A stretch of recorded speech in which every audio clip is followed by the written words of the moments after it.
I've known Jerry Frempong since 2014, and during that time he's become a close friend.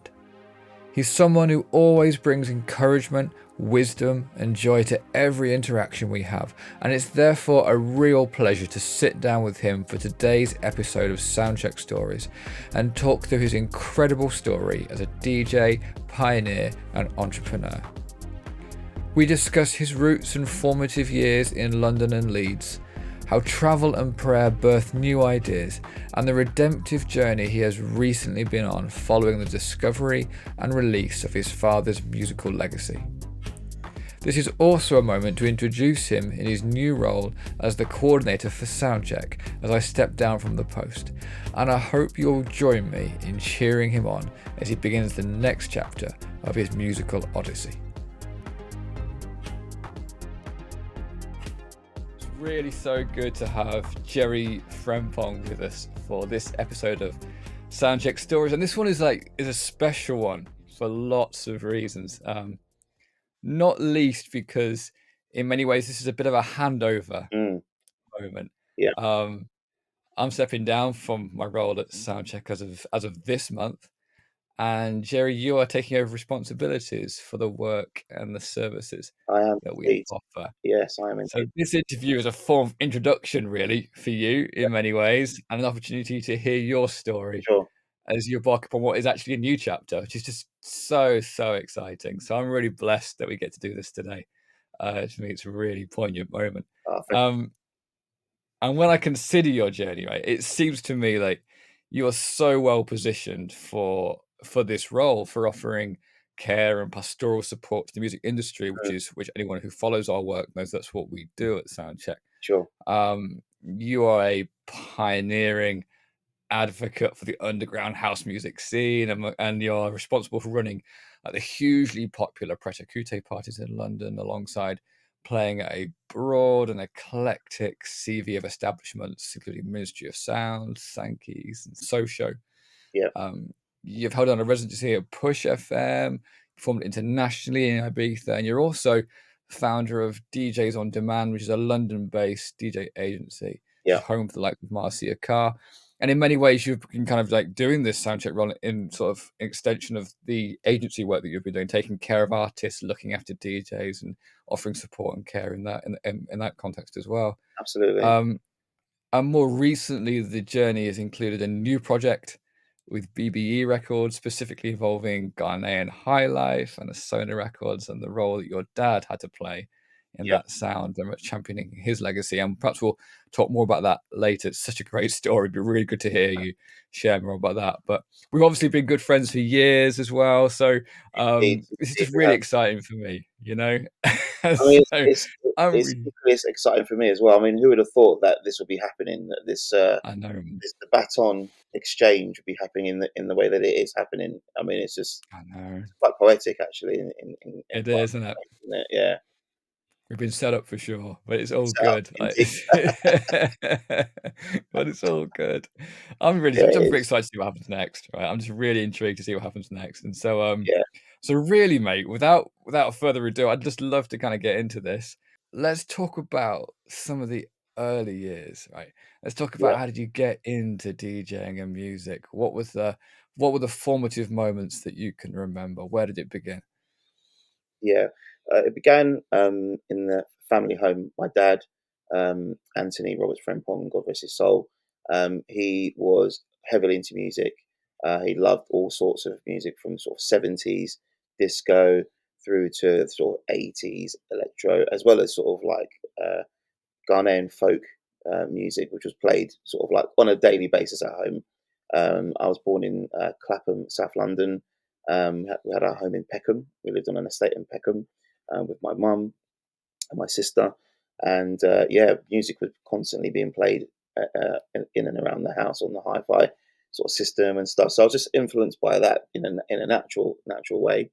And then around that period, my dad set up his record label called Asona Records, Mm, where he basically wanted to pioneer and showcase a lot of Ghanaian artists and get them to to different arenas around London and Europe.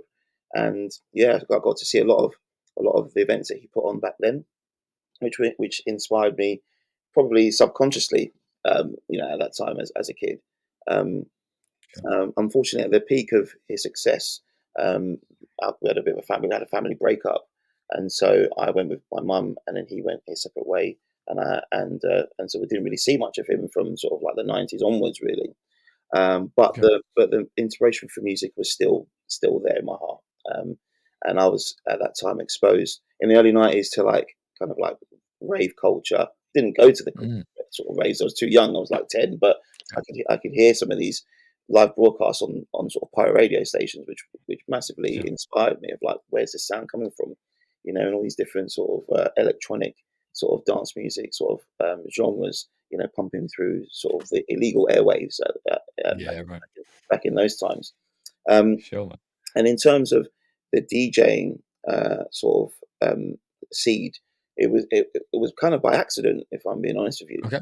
Um, there were times when I would be at home as a kid when I'm like 13, 14, and Top of the Pops would be on, but then Okay. I'd have my Walkman on at the same time in my ears, and at times you'd catch the beat from Top of the Pops Interesting. and the beat on my Okay. headphones. I was like, "This sounds kind of cool. I wish we Yeah. could kind of do this properly." And I didn't know it was Wow. a thing called DJing. I didn't even occur to me. Wow. And it was one afternoon. I remember it really clearly. It was uh, I was at college, and at college during the midweek, you'd have the Wednesday afternoon off. You could do whatever you wanted to do, so like arts or play sport and stuff, or you could go off site. So me and my friend decided to go off site. Went back to his house, and he had a couple of turntables and loads of records. Okay. And I said to him, like, "What are these?" He goes, "Oh, these are Sound Labs, belt-driven Sound Lab turntables. They're like they're like low, they're Okay. low, not Technics by any means." And I remember my friend very clearly. Dean Butcher is his name. If you're watching, Dean, thanks, man. It's your inspiration. You sowed the seed of DJing, and he was like, "Have a go." So I put on a couple of records, a couple of clangers, like Cool. and so I just got hooked. So I was just really keen to just experiment with a couple of vinyl and see how to mix them. And it wasn't until I think it was the third week, it was the third Wednesday in sort of thing, and we'd gone back to his house again on a Wednesday afternoon, and put on a couple of tracks, and I got a mix in. I hit Wow. a mix. I remember it clearly, and it was perfect. And I was like, wow. And that was it. Okay. Well, after that beat match, I was hooked. And that was when I was 17 at the time, and Interesting. 30 years later, and still trying to match Yeah. those beats. So, yeah, Wow, man. Fantastic. And am I right in saying then that you kind of cut your teeth then outside of London because you were in Leeds for a while, weren't you, as well? You were up north for a that's bit. right. That's And right. the So, yeah, so Yeah. at college, I wanted to have a bit of a fresh start from London. Actually, just explore. Anything outside of London, and I didn't know what I want. I didn't know what I wanted to do, sort of degree wise or whatever. So, but I knew that I was massively into. I was into sport at the time, so I thought let me pursue Okay. sort of a course within sports science. So I went to Leeds Uni, and actually, literally, the process of going to Leeds was literally getting the UCAS book and closing my eyes and going through the pages, and wherever my finger put went down, I was, I'm going to go there, and it fell on Leeds, and that is actually what happened. So my finger fell on Leeds, and like, right, Leeds, I'm going to check it out, and I go there. It's a proper gamble. Best thing I ever Amazing. did, actually, because going to Wow, man. Leeds opened up a whole new musical world for me, in terms of Mhm. meeting DJs, experiencing new DJs, experiencing new sounds, like house music, meeting really great figures within the music industry who I still know today. And Sure. it was an amazing time. And that was a time actually where I was able to put on my first event. Right. It was funny enough, the first event that me and my friend Richard put on was a garage night. It was a UK garage night at a club called First Okay. it was called Fruit Cupboard in Leeds at the time. I Okay. don't know if it's still there. And the night was called Unity. That Interesting. was Really? That was your first night? the first Didn't night called realize. Unity, and obviously we're part of the whole DJ Unity thing as part of Yeah, yeah. Soundcheck. So when I look at all that now, I'm like, something's definitely been brewing over the decades, Absolutely. you know. So yeah, so I put on my first Oh, event called Unity, and it was an amazing party, amazing, just really well, again quite inspiring, quite pioneering time, you know, sort of like sure. that was like in what was that 99, 2000s, around about that era. Right. Yeah, so Wow. Leeds was a great point in my life to explore musically and to make great contacts and make some great friends as well. And it's a real a dear city in my heart. Wow, man.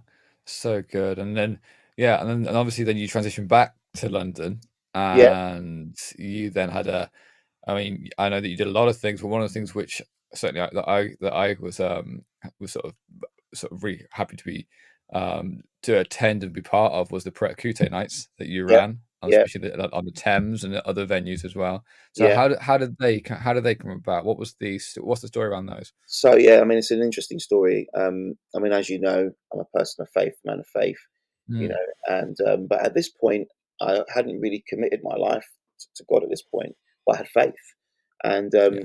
I'd moved back to London, had a couple of jobs within sort of sales and recruitment, which I wasn't really feeling. Um, but I decided to go traveling. So I decided to go traveling Okay. for initially it was supposed to be for a year, um, and to travel the world, just to explore and see what the world has to offer. And yeah, so I ended up going to New Zealand, Australia, did a bit of Thailand as well, America, San Francisco, and it was an amazing time. Just to explore and just to see, you know, what I wanted to do in life and things. And on those travels, I went with three other friends, and on those travels, I made a point of taking 20 of my best records with me, in case Okay. I landed a gig somewhere. And I ended up landing a gig in New Zealand actually, which was really cool. Yeah, Okay. that was really good. But I was just the purpose of the trip was to kind of be inspired and whatnot. And that was at that point. That's when I got the idea for Pretakute. I remember being Right. on a beach in I think it was New Zealand and just drawing sort of the logo in the sand. I'm like, yeah, I'm going to do that. I'm going to set up a Wow. brand called Pretakute, which is French for ready to listen. Yeah. I Sure. wanted to showcase, you know, a new sound of some sort to bring back to London. And on my return back to London, I said a little prayer actually because I was like, I want to do this DJing thing differently, but how am I going to do it differently? Mm. I remember it clearly. I remember I was at my mum's house, and as I say, I wasn't a sort of a devout Christian or anything like that at that point, you know. But I was like, you know what, I'm going to say this prayer, and I said, God, I want to do this DJing thing a little bit differently. How am I going to do this? How can I do it differently? And I went to bed, and I had this dream that I did a Mm. party on a boat with my business Okay. partner, and it was an amazing party in this dream. And on this boat is on the Thames, and I was wowed. It was an amazing sort of dream. It inspired me. And I woke up from the dream and I called my business partner and I said, Ian, we need to do a boat party. And he was like, are you serious? I was like, yeah. So we ended up doing a few viewings on a couple of boats. And Okay. that dream was in 2004, 2005. We threw our first boat party, Preticute Wow. boat party. And it was a huge success. And then we did the boat parties from 2005 up until 2018. Wow. That's pretty Yeah. amazing, isn't it? They all birth from from the answered prayer, if you like, Yeah. that yeah, that kind of dream that you had. So inspiring, so inspiring. But it was the passion for the music. I really wanted to get the music out Mm. there, and I just love good, you know, dance music or any music that's got depth and soul. I want to share with people. It's more about sharing with people than anything, rather than it wasn't necessarily. It was kind of a bit of an ambition behind it, but you know, it was more about sharing the music with people and having a really great time and you know, bringing some joy to people. That was the intention of those That's events, really. Yeah, we were doing like secret location parties as well. You know, mm. just kind of add that bit of edge to some of the events and bit of you know bit of mystery to some of the events. People can you know feel invited and feel that they will be you know welcomed and stuff, and you know make an effort to come to our events really. Mm. And having been to the Praticute parties, I can absolutely vouch that the hallmark of them really was the joy and the caliber of the music that was played and shared, and you really was something different, you know. Mm. And yeah, they were fantastic nights and such a testimony as Oh, well. good. Thank you. Um, yeah, man, so good. I know that they're currently on pause, They but are, yeah, in the yeah, but in the but off the back of that, during this pause, if you like, a lot of other stuff has happened, including you setting up a DJ agency called DJs yep, on Demand, which I mhm, know is yep. flourishing as well. What was the story behind that, Jerry? So DJs on Demand, it was kind of birthed out of a need, actually. I actually personally approached a few different agencies myself. I wanted to be on other rosters so that I could get opportunities, to play myself. That was the original intention. And I had a few contacts within the industry that I'd approached, and you know, things didn't really go the way that I kind of anticipated. Actually, even though I thought they were kind of dead certs, but no one really gave me the attention, Yeah. to put me on their books. Maybe because I wasn't making records, or didn't have a big enough sort of presence within the scene. I was kind of like on the periphery on the scene. I wasn't really like involved massively, but I was Okay. in and out of the scene. But people still knew of Mm, me, kind of thing.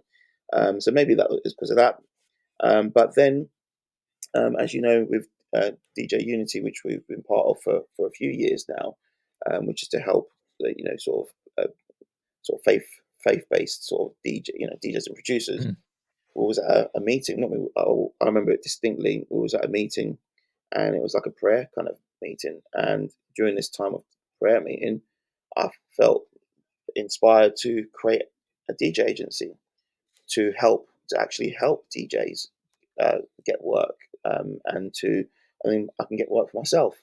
And being a business person, an entrepreneur, I've run a couple of businesses anyway recently, for the past few years. I thought I could apply the same sort of model in terms of marketing and sales to this DJ agency, which is exactly what mm. I felt led to do.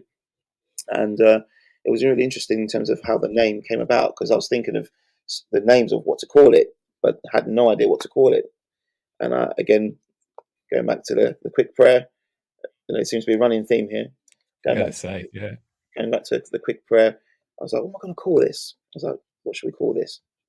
And didn't think anything of it. And I remember being on the bus, just chilling out, not even thinking, and then all of a sudden the name DJs on Demand just pops into Mm. my mind. And I was like, no, that's a pretty good name. That's gonna have to be that might be gone. Okay. There's no way that's going to be available on GoDaddy. And then I get my phone Okay. out, type it into GoDaddy. Gosh, it's available. I'm like, you kidding me? Wow. And I was like, yeah, we'll stick with that, And yeah, and so the DJs on Demand was set up in 2017, and the purpose of the agency is really actually to help the DJs, to encourage them, to mentor them a little bit as Mm. well, and to inspire them for them to reach their Okay. potential. And Mm. I do sort of display sort of pastoral sort of elements within the business, to really Sure. encourage them, and to go for the opportunities. And I help from an administrative point of view, in terms of making sure the contracts are tight, making sure like invoices and all the admin is all sort of taken care of, so they don't have to worry about all of that stuff. Um, and yeah, we've had some absolutely amazing gigs, locally, nationally, and internationally up until now, and still going strong. We just got back from the Canary Islands, myself and Marcia Carr, a couple of days ago, which was Amazing. an absolutely amazing booking. So yeah, by the grace of God, it's going really really good. I'm really enjoying what we're doing with DJs on Demand, and I anticipate it's going to continue to grow. So good. And again, like you say, something which was birthed out of prayer, interestingly, and it's that same pattern, again, that same testimony. Listening to you share now, like I'm aware there's so much going on. Like, you're still DJing. You've recently just featured on my analog journal. You're also very heavily involved at the moment with BBE Records on Yes, behalf of your dad's legacy. Can you share a bit yes, more about that story? Because this is amazing. I know that, and it's, I just love yeah, to kind of yeah. unpack this a bit. Yeah, this is an amazing story in itself as well. Yeah, so like I had a couple of copies of my dad's sort of albums. So my dad was a producer, so he wasn't a singer. He'd songwrite a little bit, but he was a executive producer, founder of Soda Records in the 80s, and collectively, I believe he made made 12 albums with various artists from Ghana. And I had a handful of those albums at home anyway, just for safekeeping. In fact, I think he gave me a couple before he passed away. But it wasn't until not so long ago, myself and my wife Katie, we were at my mum's house, and this is the true story. There's some different stories flying around, but this is the true story. We were at my mum's house, and my mum was doing some spring cleaning, and Okay. Katie loves kind of like going to charity shops and rummaging through stuff to find treasure. Just she's that way inclined. Anyway, we were in my Yeah. mum's back garden on a lovely summer's afternoon, and she spots a couple of bin bags by the shed, which are about to get basically thrown out in the tip. Mum was doing some cleaning, and so Katie goes through the bin bags and just to see if she can find anything of value, and she finds a whole load of vinyl, like loads of vinyl, amazing Okay. vinyl of like funk, disco, soul, and some high life, and Right. a lot of my dad's albums as well. And so we're Wow. like, wow, like we've got to go through this and see what we can do to keep them salvage. And Yeah. there was a couple of Ghanaian albums by Kwame Nkrumah. Kwame Nkrumah was the first prime minister or president of Ghana and founded Okay. Ghana's independence in Right. '57. So there's a couple of speeches on vinyl amongst those. So there's some great finds in there Wow, man. Yeah. amongst some of my dad's albums as well. So we kept hold of them, and we just thought we'd just keep them for keep safe, just for for our own sort of pleasure. Um, and unbeknownst to us, a few months later, I started getting inbox emails from record labels. A number of record labels start approaching me saying, "Oh, we've heard of your dad's music, and we really love it. We'd like to reissue it and do a licensing deal with you." And I didn't really think anything of it. To be honest, I was quite reluctant to do anything. I Yeah. didn't want to pursue anything like that. I was just wasn't really interested. But the emails kept coming, so I was like, okay, there must be something in this. So let's see what we can do with it. And then BBE Music heard about it. BBE for those who Mm. don't know, is an amazing record label that's been going for Mm. 27 years, Yeah. and Yeah. they have some of the best sort of dance music artists on there, for in jazz and all sorts of different genres. And I've been buying from BBE Music from when I was at Leeds Uni. So Right. from buying their stuff from when I was at Leeds, they've stood this test of time in terms of putting out quality music. Yeah. Yeah. Like sort of Masters at Work, Louis Vega, Mm. Kenny Pope Gonzalez, Good stuff. Jay Dilla, great artists. Sure. Wow. So Wow. when they got in touch and they were like, "Oh, we'd like to do a deal with you," I was just like, "I'm all in," because it's one of my favorite labels. And Sure. and Pete Adakwa, Right. otherwise known as Pete BBE, the Mm. founder of BBE Music. He's also Ghanaian. He's also Oh. Ghanaian, so he understands the sound. He understands the idea of high life, and what Ghanaian high life stands Mm. for, and so he could totally relate to to what I was going through, and actually wanted to steward the music in a correct way. And so we had a few talks and some discussions, and yeah, we made a deal, a licensing deal, an exclusive deal with them to put all the albums out on there. And yeah, then they're doing really well. They're doing really well, and it's just amazing to get my dad's music out there again for people to enjoy.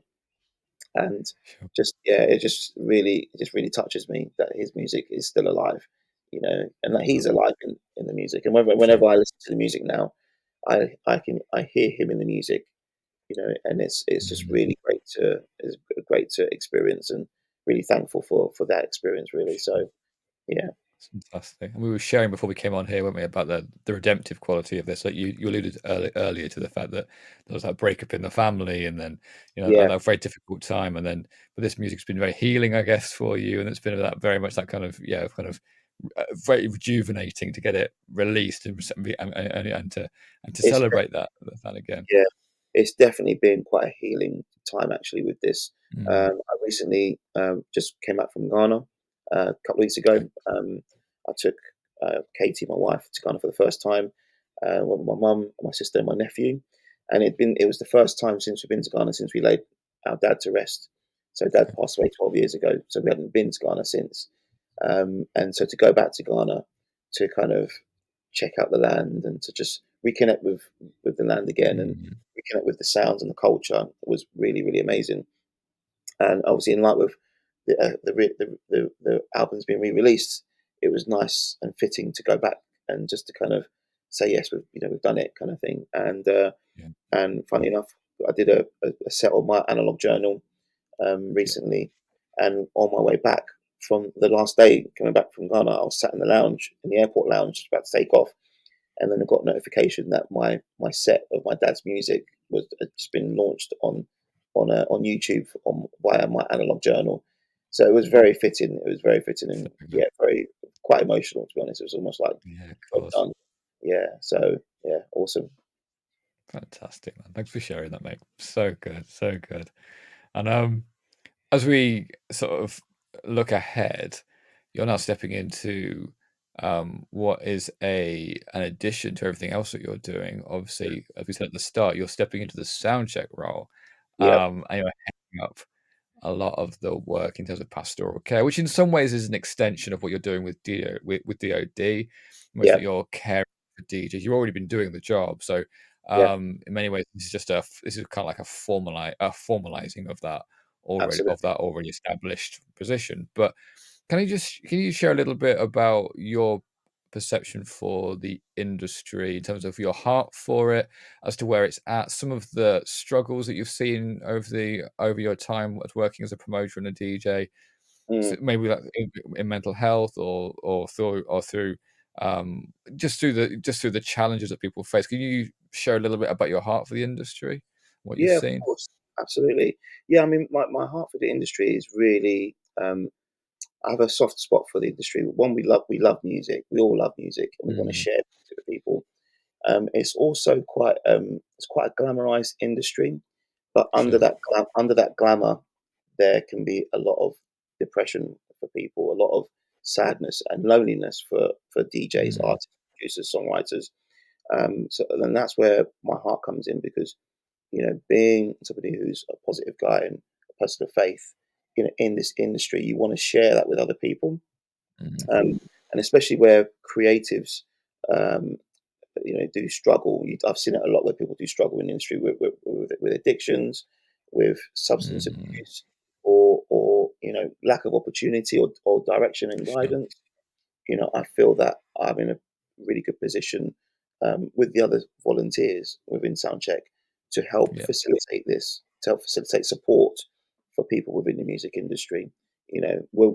Whichever capacity you're in, whether you're a promoter, whether you're a DJ, whether you're a singer songwriter, where we can offer a listening ear to someone Mm, and just hear what people are going through, or even signpost people to relevant services, for professional help, or if there is the need to pray for somebody and or give mm, a word of encouragement, for that person at that time, and that's what my heart is for the industry, and to kind sure. of not to change the industry as such, but 'cause I'm not going to necessarily do that, but where I can make a ripple effect where I can, I will try, and Sure. one person at a time is what is going to be our approach, and just to if we change one person, that person changes another person. You never know what can happen, really. So, I think the industry at this moment in time, there are a lot of ambitious people want to try and get to the mm, top, and I think right. quite unhealthy. And I think Sure. people need to maybe look at music in a different perspective and just from a perspective of sharing rather than taking. Mm, okay. So I'm trying to bring different values into the sector so then it can become a better industry in some ways, through us as chaplains or Yeah. Wow, man, thank you for sharing that. This is why I'm excited about what's next, because I know that you carry this heart and this vision and this yeah, and this plan and but you're bringing with it a wealth of experience, and you're also and your and a connection, and I think it's a really Mm, exciting season. I'm just cheering you on, mate. I'm thank so you. so Thank you so so much. so pleased that you're stepping up into this. And Um, and like you say, I've kind of it's kind of an extension of what I'm doing at the moment with DJs on sure, demand in a sense. And you're completely right. When I'm supporting the DJs, I'm always encouraging them, always egging them on. Listening to them, helping them. And in some ways, almost like having to lay down my own sure, ambitions, wanting to play in some yeah, way, true, and give up right, my own gigs and stuff so that they can do them. Obviously, when I get to play, it's great.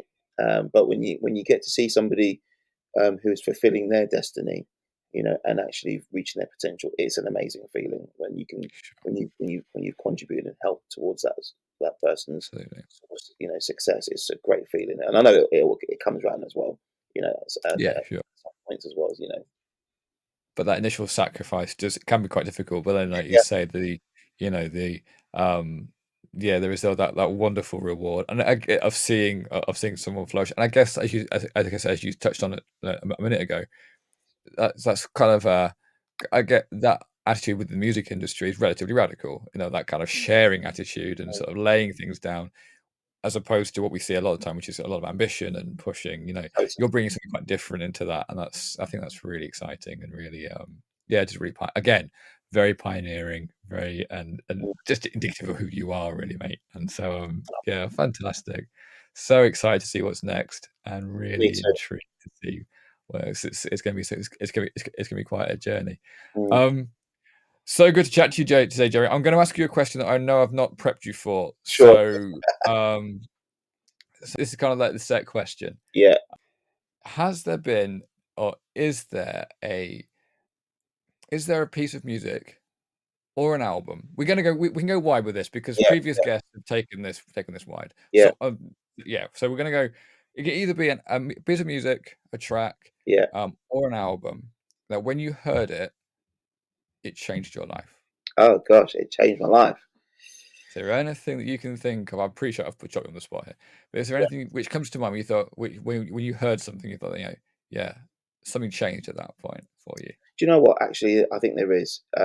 It's going to Yeah. be um, Air Moon Safari. Interesting. Yeah, Yeah, yeah, yeah, yeah. I love that album. yeah. Because that was the album that I took with me on my mini disc at the time in Brilliant. 2004. Listened Okay. to that constantly whilst traveling. And there's so many different tracks on there when I was kind of like walking on the beach and just kind of dreaming and stuff. And yeah, that album was actually, yeah, that I would say that album changed my life actually, because it was just the perfect album, the perfect soundtrack for my sort of round the world travels when I was in Wow. Australia, New Zealand, San Francisco, Fiji, the Cook Islands.